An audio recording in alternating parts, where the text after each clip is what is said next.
Have you ever lashed out at someone just because of a single hurtful comment, only to spend the rest of the day haunted by regret? Have you ever sent a message in the heat of anger, wishing moments later that you could erase it from every timeline? Have you ever felt your entire life spiral into chaos just because you couldn't stay calm at the right moment? If you've been there, you're not alone. Most of us live in a state of reaction, reacting to others' words, to bad news, to things not going our way, to anger, to pressure, to pain. And it's those uncontrolled reactions that have ruined countless relationships, opportunities, and the image we've worked so hard to build. But what if I told you that you can master those moments, that you can stand in the middle of a high-pressure situation and still keep your composure, that you can train your inner strength to the point where no words can touch you deeper than you allow? That strength doesn't lie in reacting quickly, but in choosing not to react. Calmness isn't passivity, it's the ultimate form of control, where no one and nothing dictates your reflexes. In this video, we'll explore 10 core skills to help you manage your emotions, master your reactions, and step-by-step build a more resilient, clearer, and stronger version of yourself from within. If you've ever failed because of impulsiveness, lost someone due to a poorly timed reaction, or are simply on a journey to reclaim calmness in a world that constantly provokes, this video is for you. Before we dive in, hit the like button to fuel this journey. Comment, "I choose not to react hastily," if you're ready to embark on this transformation. And don't forget to subscribe to the channel so you won't miss any steps on the path to building true inner strength. Number 1, creating a pause before you react. There's a tiny gap between what happens and how we react to it, but that gap determines whether you live in freedom or under control. When someone says something that hurts you, when something doesn't go your way, when you receive bad news or when you feel insulted, your mind often shifts instantly into reaction mode. Impulsive, defensive, aggressive, complaining, or blaming. That's natural, but natural doesn't mean necessary. Natural is reflex, maturity is choice, and the Stoic man understands that true strength lies in the ability to create a pause before reacting. When you pause, even for a few seconds, you open up a space for choice. You can choose to speak or stay silent. You can step back or move forward. You can choose kindness over retaliation. You can choose silence over regret. That moment of pause is so small it's almost invisible to others. But within you, it's the gateway between two versions of yourself, instinct and strength. So how do you create that pause in practice? First, train yourself to recognize the signs. Pay attention to your body. When emotions surge, there's usually a physical cue. Your heart races, your palms sweat, your jaw clenches, or your breathing quickens. Don't fight it, notice it, name it. Silently tell yourself, "I'm triggered. I don't need to react yet." That small sentence shifts your mind from reflex to awareness. Next, breathe. It sounds almost too simple, even boring, but breathing is the most powerful way to break the cycle. When you take a deep breath and exhale slowly, you're not just oxygenating your brain, you're signaling to your nervous system, "I'm safe. I don't need to react immediately." A slow breath is a quiet declaration. I choose to stay steady instead of rushing. In practice, you can train this skill daily. When you hear negative news, practice breathing before speaking. When you get a message that irritates you, don't reply right away. Lock your phone screen. Splash water on your face. Drink a glass of water. Take a short walk. Then come back. You'll find yourself responding differently, making a different decision, getting a different outcome, and most importantly, becoming a different version of yourself. More mature, more awake, more grounded. If you've ever reacted too quickly and regretted it, if you've let emotions make decisions for you and wished you hadn't, now is the time to choose a different way of living. Not a life of suppression, but a life with pauses. Pauses for clarity, for control, for growing a little stronger each day. Every time you hold yourself back, you're not just avoiding a mistake, you're forging a new kind of strength. And if you feel you're at the right moment to build that control, leave a simple comment like, "I'm learning to pause." It's not just words, it's a declaration to yourself. You can also hit the like button if this section made you reflect on a hasty version of yourself from the past. And if you believe someone out there could benefit from learning to pause, share this video with them. A small action that could change the chain of reactions in someone's life. Finally, if you want to continue this journey with me to build inner strength, live more calmly, and take charge, don't forget to subscribe. Not for entertainment, but for a place to return to whenever your emotions start to overpower your reason. Number 2, cultivating deep self-awareness. Calmness isn't a single act. It's the result of profound awareness.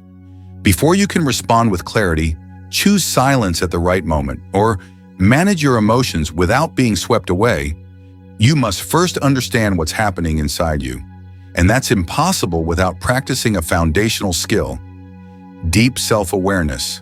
Not the shallow kind, like I'm short-tempered or I'm sensitive, but a vivid, moment-by-moment awareness of every subtle reaction. It's knowing when you're tense, knowing why you're irritated, knowing what truly triggers you. And instead of being pulled into it, you stand outside and observe.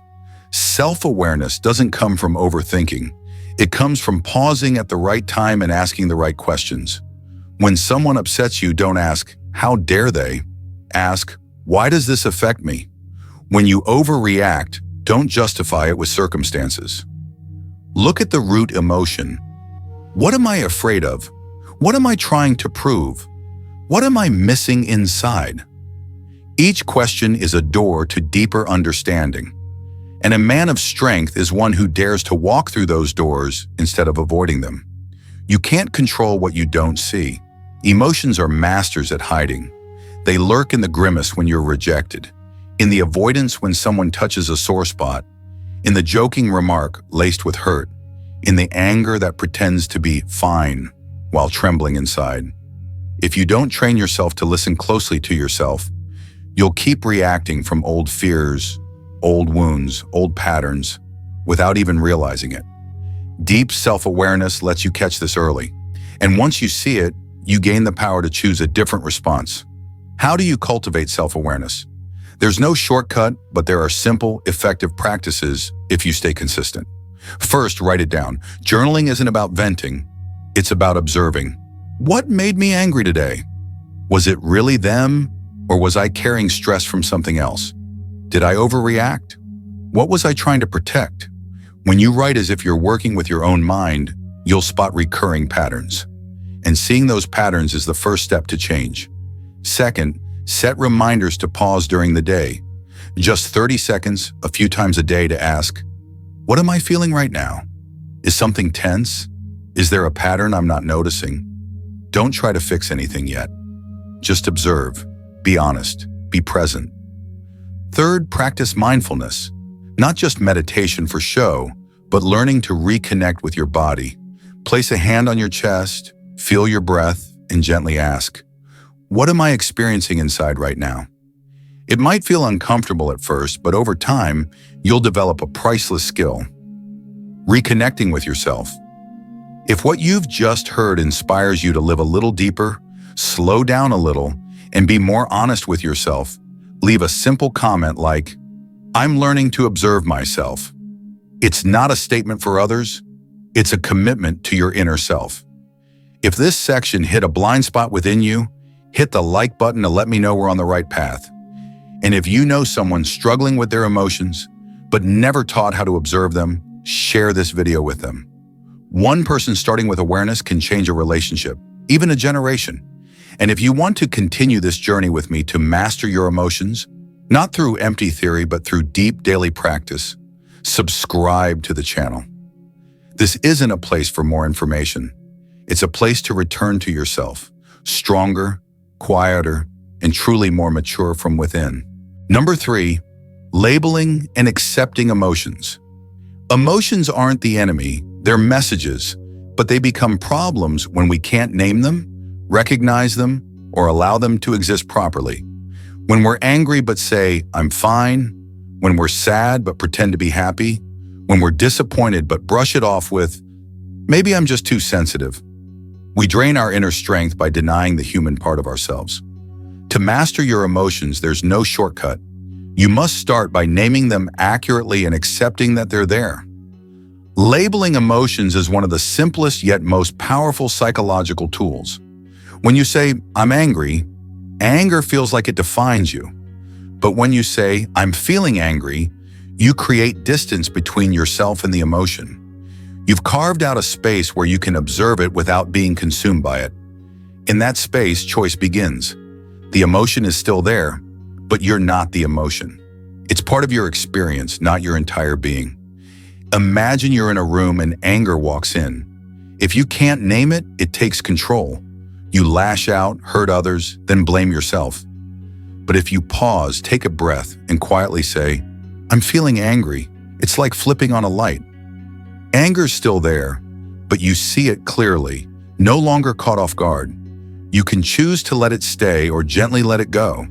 That's the power of naming. Of course, labeling emotions isn't just about broad terms like angry, sad, or happy. Train yourself to go deeper. Instead of saying, "I'm angry," ask, "Am I feeling disrespected? Am I feeling ignored? Am I jealous? Do I feel inadequate?" The more precisely you name it, the closer you get to the root. And when you reach the root, you stop reacting to the surface. You respond from the truth. The next step after naming is accepting. This might sound counterintuitive because most of us are taught to get over or eliminate negative emotions as quickly as possible. But the truth is, the more you resist emotions, the stronger they grow in the shadows. When you accept, "I'm sad and that's okay," or "I'm hurt and I'm allowed to feel this way," you're doing what most adults never learn, staying with an emotion without drowning in it. In practice, this is simple to start. When a strong emotion hits, pause, place a hand on your chest and ask, "What is this feeling called?" Don't rush for the perfect answer. Let your body and mind guide you to an honest name. Once you've named it, breathe. Instead of hurrying to fix it, tell yourself, "I see you. I accept you." You can stay for a while. It sounds basic, but this is the foundation of emotional intelligence, the kind of maturity every adult needs. When you master naming and accepting emotions, you'll stop getting angry so easily, stop being hurt by small things, and stop overreacting to careless words. Because you'll understand, all those things are just signals. How you handle those signals defines your strength. If this resonates with what you're going through, leave a comment. I'm learning to name and accept my emotions. Hit like if you've ever felt confused by what you're feeling, and today you're ready to be more honest with yourself. And if you want to keep walking this path of living authentically, clearly, and strong enough to stay steady amid chaos, subscribe to the channel. Because mastering emotions doesn't come from acting tough, it comes from daring to face what's tender and refusing to judge it. Number 4, reframing negative thoughts. Most negative emotions don't stem from reality, but from how we interpret that reality in our minds. It's not someone's words that hurt you, it's how you understand those words. It's not an event that angers you, it's how you see that event as a threat or insult. Events are neutral. Emotions arise from the story you tell yourself about those events. So if you want to master your emotions, you must learn to revisit that story through a different lens. That's the power of reframing negative thoughts, or simply reframing. Reframing isn't about self-deception. It's the art of looking at a situation from a broader, fairer, more realistic perspective. It's like viewing a painting too closely. You see only a dark patch and assume everything's bleak. But step back and you notice light, color, context. That shift can completely change how you feel. Negative emotions often arise when you cling to a single version of the story. Reframing shows you there's always another version, lighter, truer, and more empowering. Take a simple example. You get rejected. Your first thought might be, "I'm not good enough. They don't value me." The emotions that follow are sadness, anger, or hurt. But if you pause, breathe, and ask, "Is there another way to see this?" You might realize maybe they're dealing with their own issues. Maybe we're not a fit, and their departure is a positive filter. Maybe this frees me to focus on someone more deserving. Same event, different frame, and you shift from bitterness to calm, from victim to someone in control. Reframing works best when you ask open-ended questions instead of dwelling on negative assumptions. Instead of thinking, "Why does this always happen to me?" ask, "What can I learn from this?" Instead of telling yourself, "I'm terrible," try, "What standard am I judging myself by? Is it fair?" Instead of, "People always let me down," pause and ask, "Am I expecting too much? How can I set better boundaries?" Each quality question leads to a deeper thought, and from there, a more balanced emotion. This doesn't happen overnight. Reframing is a skill that takes practice. At first, you might not believe the more positive thoughts, but you don't need to cheer up. Just aim to be more neutral. Don't sugarcoat, just avoid catastrophizing. For example, after a failure, instead of, "I'm a failure," say, "I didn't succeed this time, but I'm learning to do better." That's not fake, it's true. And it's a way to preserve your motivation and self-respect. In practice, you can train reframing daily by writing down negative thoughts and questioning them. Pick a recent situation that upset you. Write your initial thought. Then ask, "Is there another way to interpret this? Is there evidence against this thought? How would someone else see it?"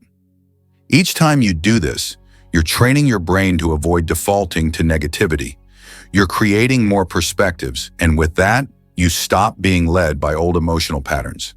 A man of inner strength isn't someone who never has negative thoughts, but someone who doesn't let them dictate his reactions. He may feel hurt, but questions that hurt. He may feel disappointed, but doesn't turn it into a fatalistic view of himself. He knows emotions are real, but not always true, and it's his ability to filter his thoughts that keeps him rational in an emotional world. If this section inspires you to try seeing a problem differently, leave a comment. I'm choosing to look again. You might find things aren't as bad as you thought. You might feel lighter. You might not need to react as strongly as usual, just because you found another way to see the same story. If this resonates with your experiences, hit like. And if you know someone trapped in negative thinking, share this video to open a new door for them. Finally, if you want to keep building your ability to manage emotions from within with deep practical insights, subscribe to the channel. Because a reframed mind is the strongest foundation for a steady life. Number 5, practicing empathy and compassion for others and yourself. One reason we react strongly to others is that we forget they're struggling with their own pain. When someone snaps, speaks harshly, or acts unfairly, our instinct is to defend, retaliate, or get angry. But if in that moment you pause and ask, could they be going through something I don't know about? Your inner turmoil begins to ease. That's the power of empathy. Empathy doesn't make you weak or force you to endure. It strengthens your resolve by freeing you from being controlled by anger, allowing you to choose a kinder response. Empathy is the ability to see others' emotions, contexts, and wounds, even when they don't voice them. It's understanding that the person who hurt you might be hurting even more. The one who disrespects you may never have been taught respect. The one who's cold to you might be grappling with their own emptiness. When you see this, you don't have to forgive or stay close, but you stop reacting tit for tat. You let go, not because you're weak, but because you understand. However, empathy for others is incomplete without first learning to empathize with yourself. Many of us find it easy to feel for others, but are brutally hard on ourselves. A small mistake, a careless word, a moment of anger, and we instantly blame, judge, or label ourselves a failure. But you can't build inner strength if you keep treating yourself with harshness. Compassion isn't just for others. It's how you embrace yourself when you're less than perfect. Self-compassion isn't about making excuses. It's daring to look at your mistakes, but instead of whipping your self-esteem, asking why you acted that way. You don't say, "I'm awful." You ask, "Was I too stressed in that moment? Am I reacting from an old wound? What did I learn from this?" When you speak to yourself with understanding and kindness, you create an inner safe space. From that space, you fear mistakes less, fear emotions less, and react less extremely to the world around you. When you practice empathy and compassion, you realize something crucial. Most people who hurt you haven't been taught how to love properly. They act that way not because you're unworthy, but because they're lacking something within. They can't give what they don't have. You don't need to keep them in your life, but you also don't need to let them drag you down to their level. In relationships, empathy prevents countless unnecessary conflicts. When your partner is silent, instead of assuming they hate you, gently ask how they're feeling. When a colleague is irritable, instead of snapping back, consider if they're under pressure. Those moments when you choose understanding over judgment, listening over reacting, are when you're mastering your emotions at the highest level. And don't forget, some days you'll need that empathy for yourself. Days when you're exhausted for no clear reason, days when you mess up and don't know where to start again, days when you feel you're falling behind while others move forward. Allow yourself to be imperfect, to slow down, to stumble, as long as you keep returning to yourself with a kind gaze. Emotional mastery isn't about always controlling everything. It's about gently embracing the imperfect parts of yourself and others, then responding with choice instead of reacting from pain. And one of the highest choices is compassion, not pity, but the recognition that others are fighting battles, just like you. If this section feels like a weight lifted, leave a comment. I'm learning to be kind to myself and others. No need for a long explanation. Just know it's a commitment you're making to your inner self. If you once thought compassion was weakness, but now see it as the quiet strength of true maturity, hit like to let me know you're with me on this journey. If you know someone who needs to ease up on themselves after years of self-inflicted pain from unrealistic expectations, share this video. You might help them start a new chapter where they know they're worthy of care.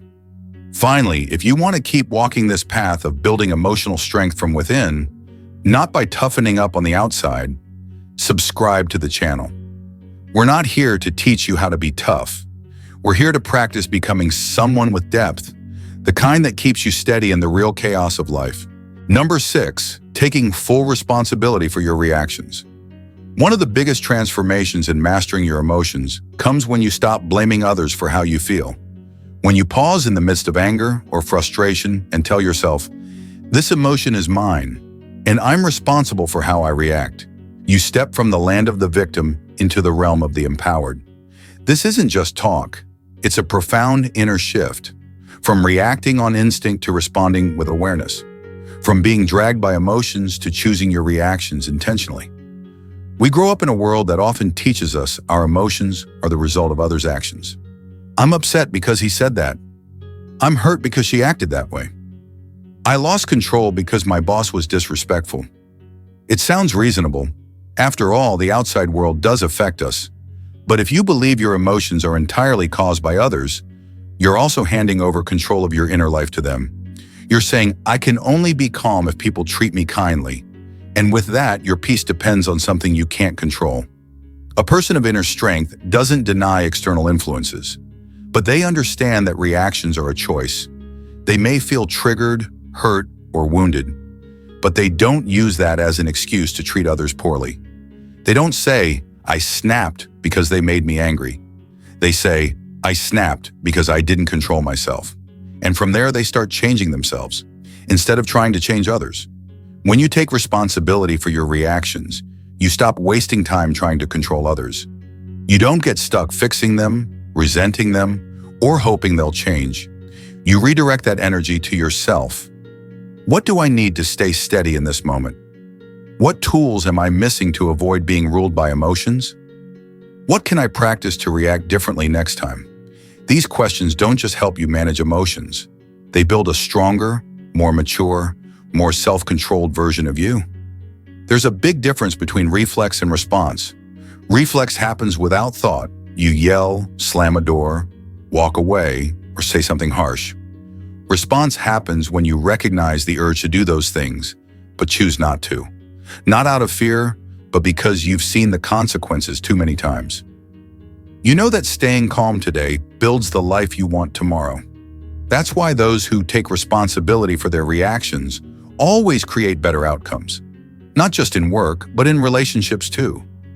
Taking responsibility for your reactions doesn't mean you're always right. Sometimes you'll still react poorly, but instead of blaming circumstances, you stand up and say, that was on me. I didn't control myself, but I'll learn from it. That simple statement is a powerful declaration that you're no longer running from yourself. You're brave enough to stand in the aftermath and say, I'm here, I'll fix this. It's not easy, especially when you're genuinely hurt or someone else is clearly wrong. But look at the bigger picture. If you react poorly because they were wrong, you're letting them pull you down to their level. You're letting their behavior define your worth.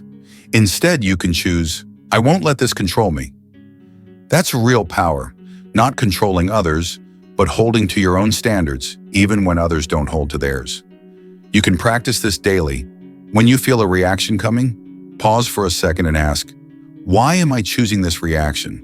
Does it help or harm me? Could I respond differently? Just asking these questions pulls you out of impulsiveness. That's where mastery begins. If this section made you pause and reflect, leave a comment. I'm choosing to own my reactions. It doesn't need perfect grammar or flair. Just let it reflect where you stand right now.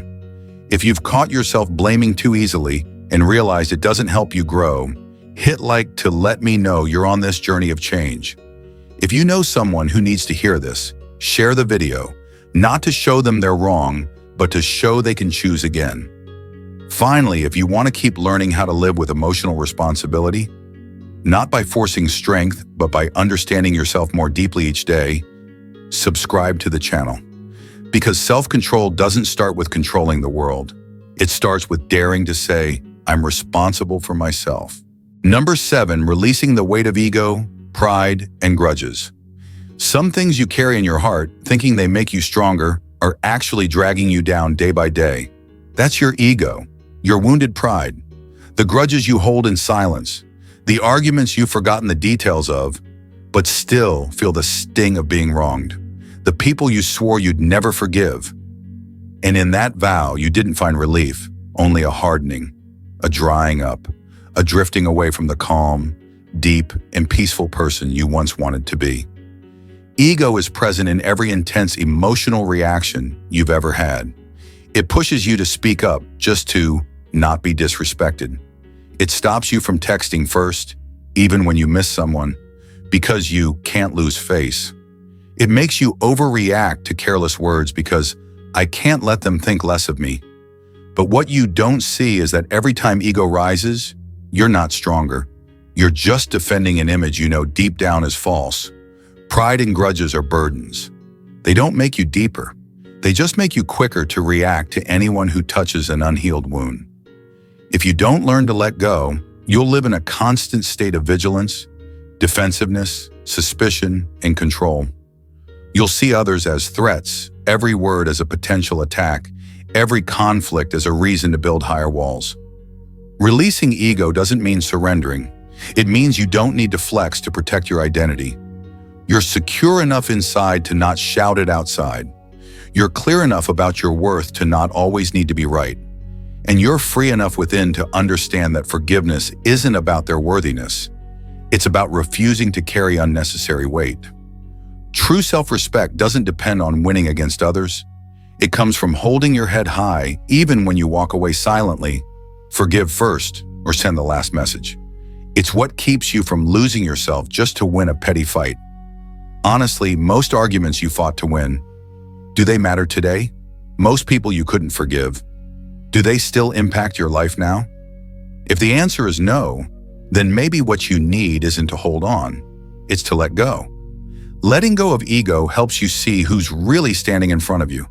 You stop obsessing over how they should act or trying to mold them into your ideal.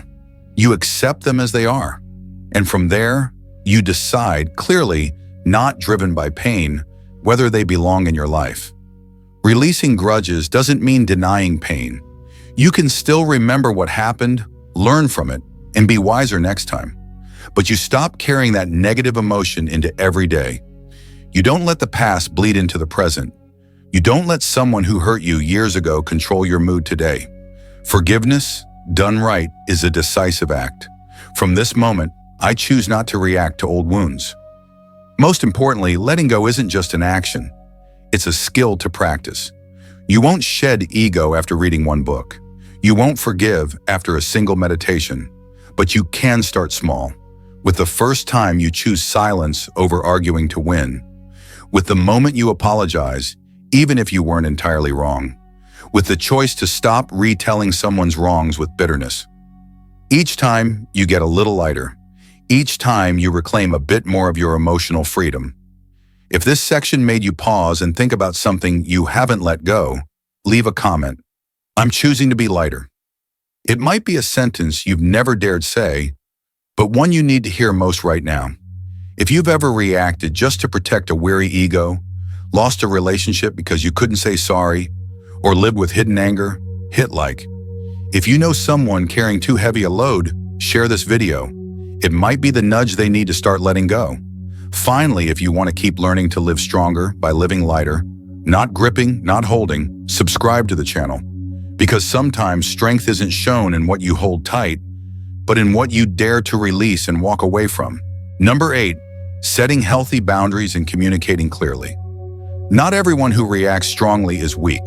Many lash out because they feel violated, imposed upon, or crossed without warning. The truth is, if you don't set clear boundaries in your relationships, you'll always be reactive and prone to losing control. You can't master your emotions if you don't control what enters your inner world. The way to do that is by setting healthy boundaries and communicating clearly. Boundaries aren't walls to block connection. They're maps that show others how to love you properly. They're not about distance, but about sustaining closeness in a healthy, lasting way. When you don't clarify what's acceptable and what's not, others act as they please. Not because they're bad, but because you haven't guided them with clarity. This leads to hurt, anger, suppression, and eventually explosions. Not because the issue was huge, but because you didn't stop it when it was small. Setting boundaries starts with being honest with yourself. What makes you uncomfortable? How many times have you said yes when you meant no? Have you smiled through situations while feeling taken advantage of inside? Have you given someone chance after chance, despite them repeatedly crossing your limits?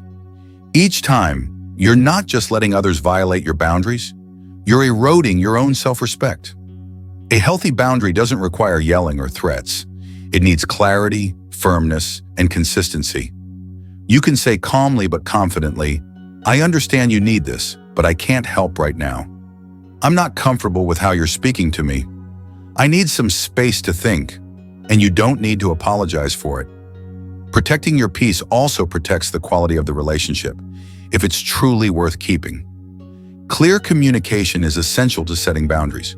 Don't expect others to guess what you want. Don't stay silent hoping they'll change. Don't wait until you're at your breaking point to explode. Speak early, speak calmly, speak to build, not to attack. When you express your needs kindly, you're not just mastering your emotions, you're teaching others how to treat you with respect. In close relationships, setting boundaries might feel guilt-inducing at first. You worry they'll think you're cold, selfish, or distant.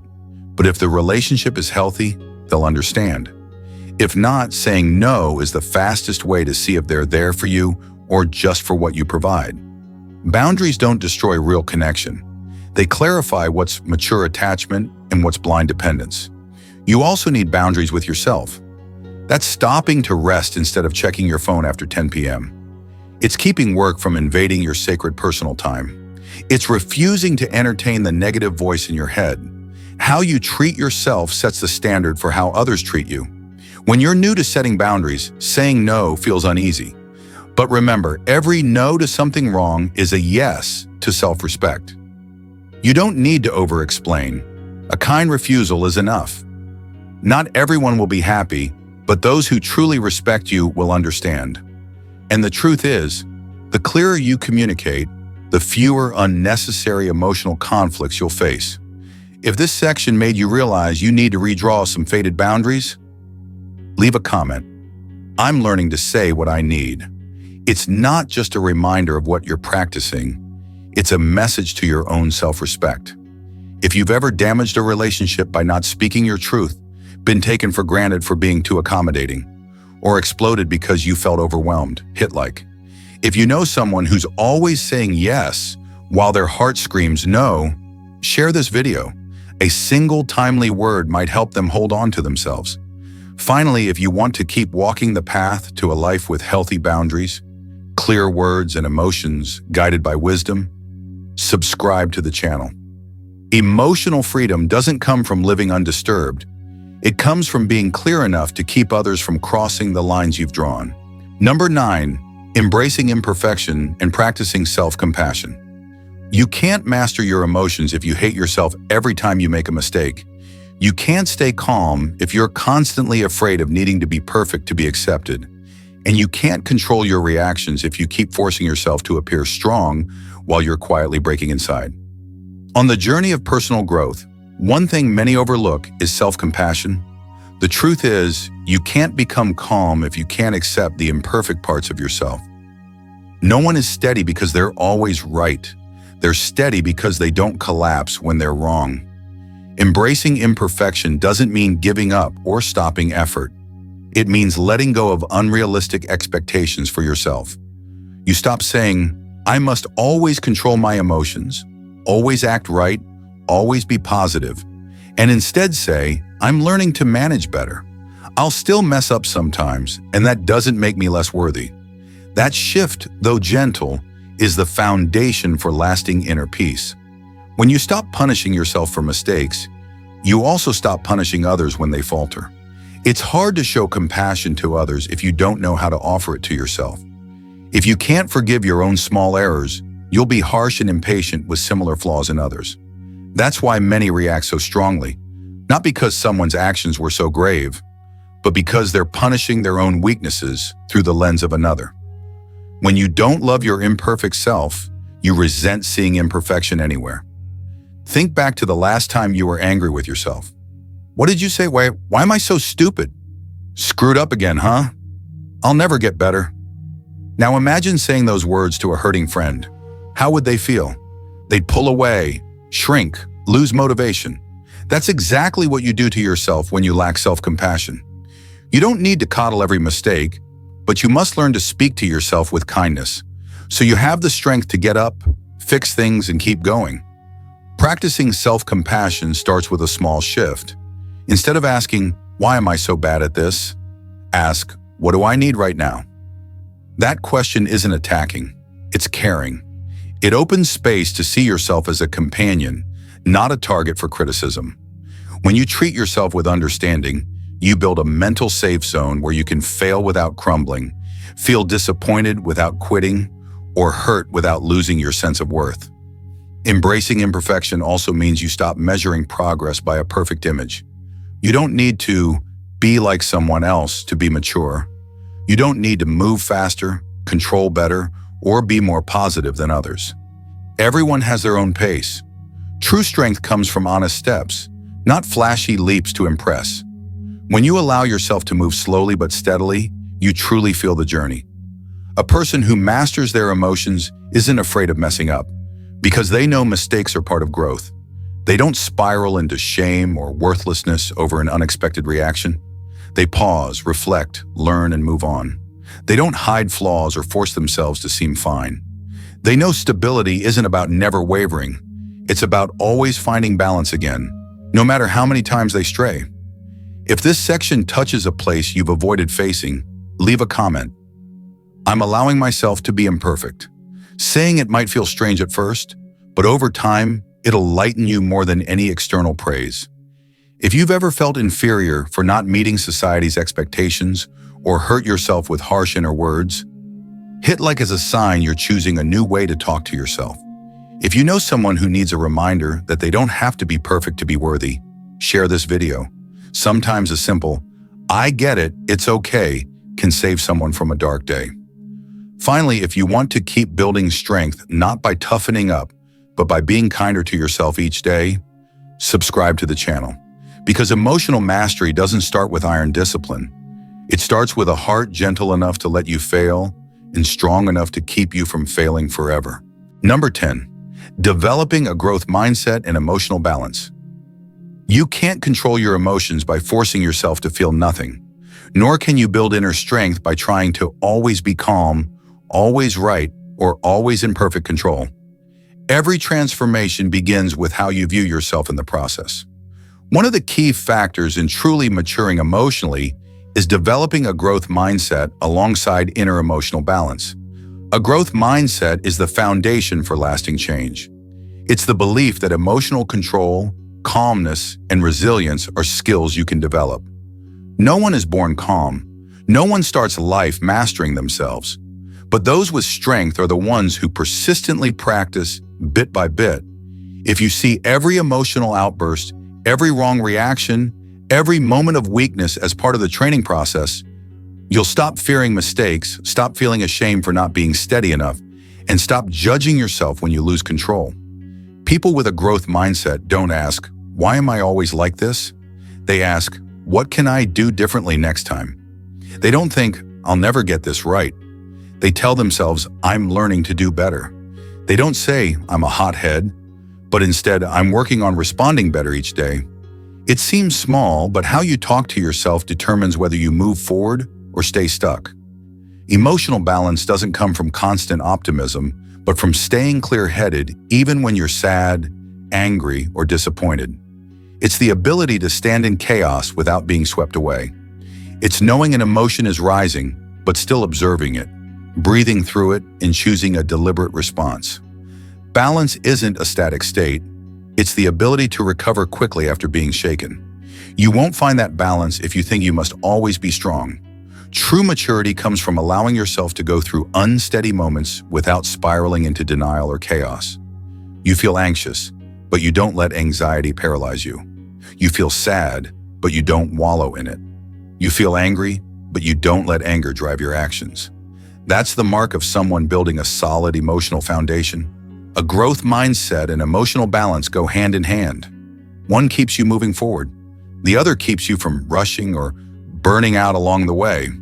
With both, you stop reacting like a programmed machine. You observe, adjust, learn, and grow more flexible.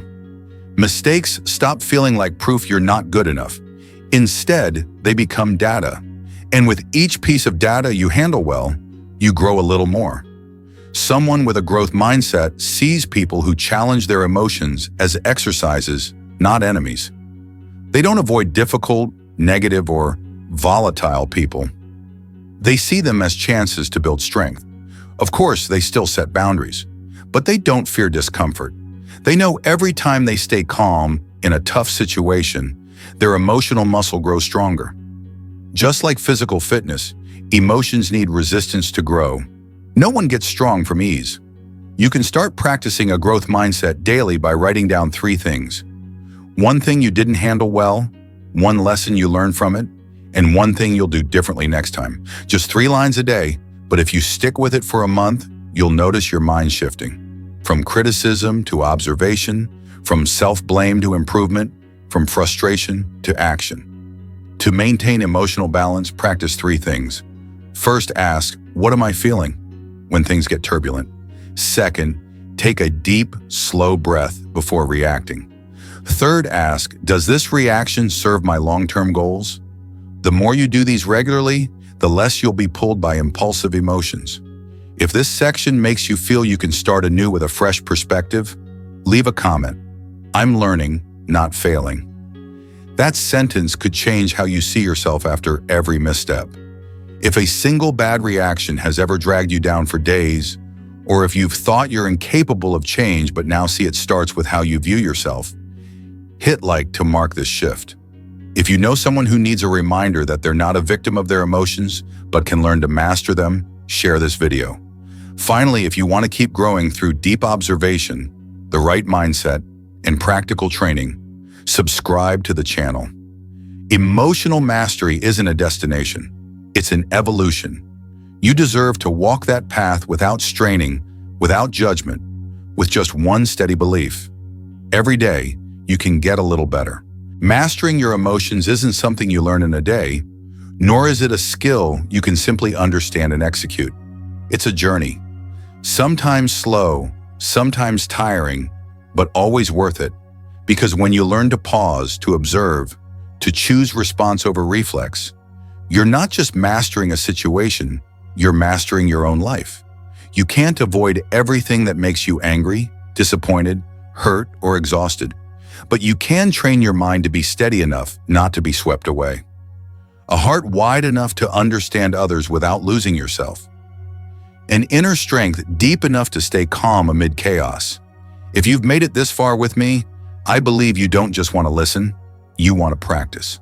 So start today. One slow breath when you're about to react, one question instead of an accusation, one moment of kindness to yourself after falling short. If you want to keep walking this path of building inner strength, subscribe to the channel now. Hit like if you found this content valuable. Leave a comment about the part that resonated most.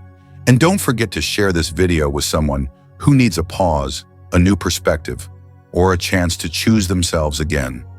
We begin with awareness, but we grow through small actions. See you in the next video.